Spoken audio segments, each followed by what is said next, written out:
조치가 철회될 때까지, 이 땅에 전쟁 위협이 없어질 때까지, 진정한 평화가 올 때까지.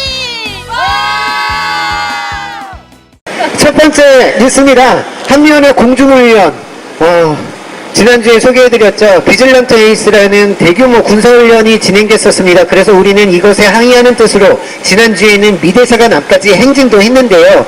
이때 비원비, 죽음의 백조라 불리우는 비원비 핵폭격기가 이례적으로 이틀 연속 출격을 했다고 합니다. 지금은 어쨌든 비질런트 에이스 공중훈련이 이제 끝나긴 했는데 얼마나 위험한 상황이었는지 이야기해 주시기 바랍니다.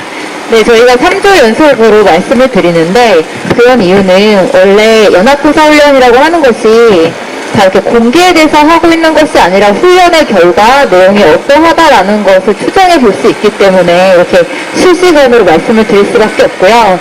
이번에 군사훈련을 했었고 특이하게 비원비가 이틀 연속으로 날아왔습니다. 그래서 이 군사훈련을 마쳤는데 이번 군사훈련의 좀 특이한 점은요. 조일 미 5공군 항공기까지 투입됐다라는 것입니다. 이 한반도를 맡고 있는 건 7공군이거든요.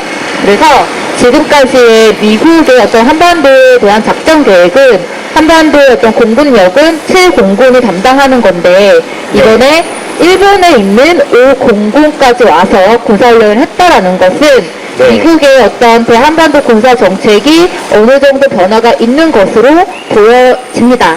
그래서 저렇게 전략자산이라고 하는데요. 저런 무기들을 바뀌고 있는 미국의 군사 전략들은 미국의 전략자산의 추가 투입을 통해서 북한의 전후방의 표적을 한꺼번에 타격해 단시간 내에 북한을 제압하는 이런 군사훈련으로 변화하고 있다고 해요. 그래서 일본이나 괌에 있는 저런 전략자산들이 계속해서 들어오고 있습니다. 네, 말씀 들어보니 이제 추가적으로 전략자산이 더욱더 많이 투입되면서 더 이 군사적들이 강화된 것은 아닌가 뭐 그런 느낌이 드는데요. 다음에 또 다뤄보는 시간 가질 수 있도록 하고요. 다음 뉴스는요.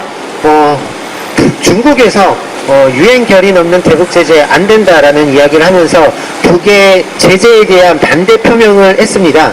그와 함께 또 이렇게 소개해 드릴 것이요. 지금 트럼프가 이렇게 손가락을 쳐들고 있는데 트럼프에 대한 이야기는 아니고요. 우리의 정부가 독단체 20곳 그리고 개인 12명에 대해서 독자 제재를 한다고 합니다. 이것에 대한 내용 또 같이 전해드리 주시기 바랍니다. 네, 문재인 대통령이 오늘 중국에 가면서 중국의 외교부장이 이제 며칠 전에 이 한반도에 대한 입장을 다시 한번 밝혔는데요. 저기에서 이야기하고 있는 유엔 제재를 넘어서는 조치라고 하면 원유 수입을 금지시키는 것과 해상 봉쇄를 이야기를 합니다. 중국은 지금까지 한반도의 비핵화, 북한의 비핵화를 위해서 중국만큼 노력한 나라가 없고 중국이 희생을 많이 했다. 하지만 유엔 결의를 넘어서는 내용에 대해서는 동의할 수 없으며 전쟁 옵션에 대해서는 선택할 수 없는 사안이다라고 다시 한번 이야기를 했습니다. 그랬던 반면에 한국 정부는 독자적으로 그 북한의 기관과 개인에 대해서 제재 조치를 취했습니다. 한국은 2010년 취해진 5.24 조치로 인해서 그 어떠한 남한의 기업들이 북한에 투자를 할 수는 없습니다. 5.24 조치를 다 막아놨기 때문에 경협이나 이런 것들 할 수 없는 상황에서 돈 거래를 하지 말라고 추가 제재를 한 것입니다. 그래서 북한과 저 지명당한 북한의 기관과 개인과 금융 거래를 하게 된다면 처벌을 하겠다라는 조치인데요. 웃기긴 하죠. 5.24 조치를 다 막아놓고 거래하러 처벌한다고 또 얘기하고 있는. 어쨌든 상징적인 조치라고 한국 정부가 이야기를 하고 있고요. 이것에 대해서 트럼프 또한 우리가 할 수 있는 것은 더 이상은 없지만 한번 해보는 데까지 해보자라고 이야기하면서 추가적인 대북 제재 조치를 계획하고 있습니다. 미국은. 네, 실질적인 제재 효과나 그런 것이 없음을 분명히 다 알고 있음에도 불구하고 계속해서 이런 상징적인 조치들을 취하고 있는 것 같은데요. 중국에서는 주변국에 이렇게 군사적 긴장이 높아지는 것에 대해서 반대하는 입장들은 좀 당연한 것 같아요. 그렇죠? 네, 그렇습니다. 그래서 다음 이렇게 보면요. 오늘 아마 다들 많이 보셨을 것 같습니다. 네. 틸러슨 미 국무장관, 이제 이름도 낯익을 것 같아요. 북과 전제 조건 없이 첫 만남 가능하다는 파격적인 이야기를 했습니다. 유엔 사무처장이 북을 방문했었습니다. 그래서 거기에 갔다 온 다음에 이야기한 것이 북한은 전쟁을 막는 게 중요하다고 했다고 하고요. 그리고 러시아 외무장관은요, 틸러슨 국무장관을 만났나요? 그때 북한이 미국과 안전보장 대화 원하고 있다라는 그런 메시지를 전달했다고 합니다. 네, 요즘에 그 유엔 차장이라고 하면 유엔 사무처장 다음에 두 번째인 사람이 북에 갔습니다. 저 보이시는 사진을 보면 테이블 양 옆으로 한쪽은 유엔 관련자고요. 한쪽은 북한의 외무상, 외무부상 이렇게 해서 고위급 인사들을 만나고 왔습니다. 이번 주말에 만나고 왔고요. 지난주에 이제 러시아 하원 의원이 북을 방문하고 나서 러시아 외무장관이 저런 식의 얘기를 또다시 했습니다. 그리고 오늘 러시아 국방부 쪽의 특사단이 평양에 방문해 있는 상태고요. 무엇을 이야기할지가 아직 공개된 적이 없습니다. 이렇게 해서 러시아를 통해서 어떤 대화를 모색하고 있나라는 얘기가 오고 가고 있는 와중에 오늘 틸러슨 국무장관이 북과 전제 조건 없이 만남이 가능하다라고 이야기를 했습니다. 네. 언제 어디서든 만남이 가능하다. 그리고 전제 조건은 없다. 그리고 만나서 서로가 원하는 것들을 만나서 협상 테이블에 내놓고 이야기하자. 그리고 대화하는 동안은 북이 어떤 추가적인 군사적인 조치를 취하지 말아달라라고 이야기를 해서 네. 파격적으로 전제 조건 없는 대화를 이야기를 했습니다. 네네. 물론 이것이 백악관의 공식적인 입장인지는 아직 이야기가 되고 있지는 않고요. 오늘 허버트 맥메스터 백악관 국가안보회의 보좌관이 같은 날 바로 지금이 북한과의 무력 충돌을 피할 마지막이자 최고의 기회라고 언급을 했습니다.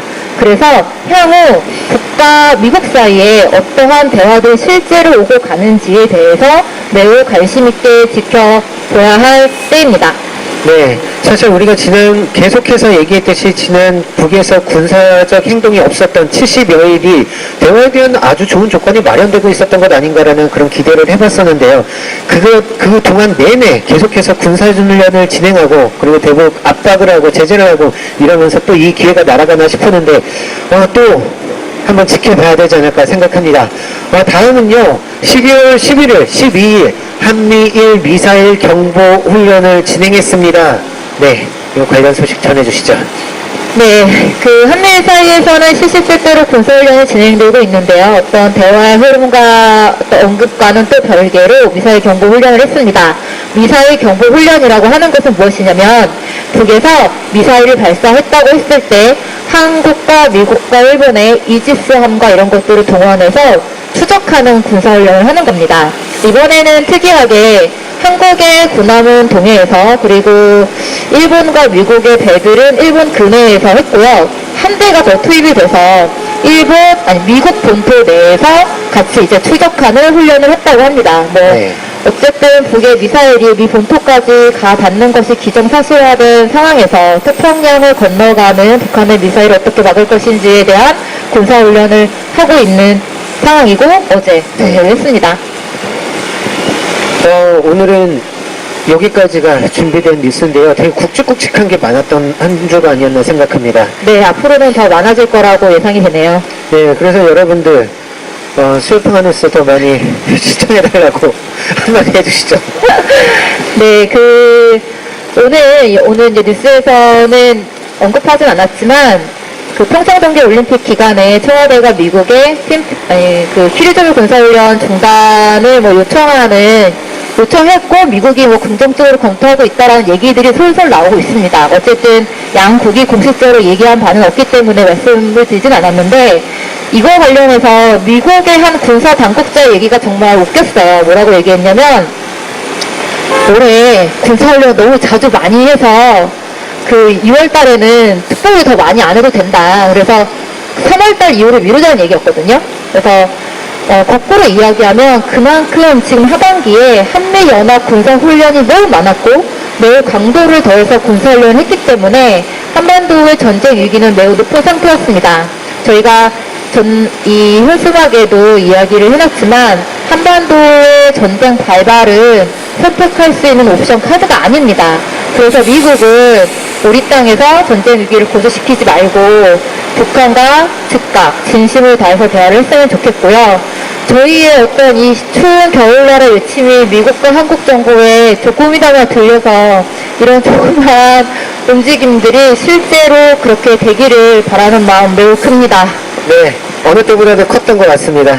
한 주 동안 수고 많으셨고요. 다음 주에 뵙겠습니다. 네, 감사합니다.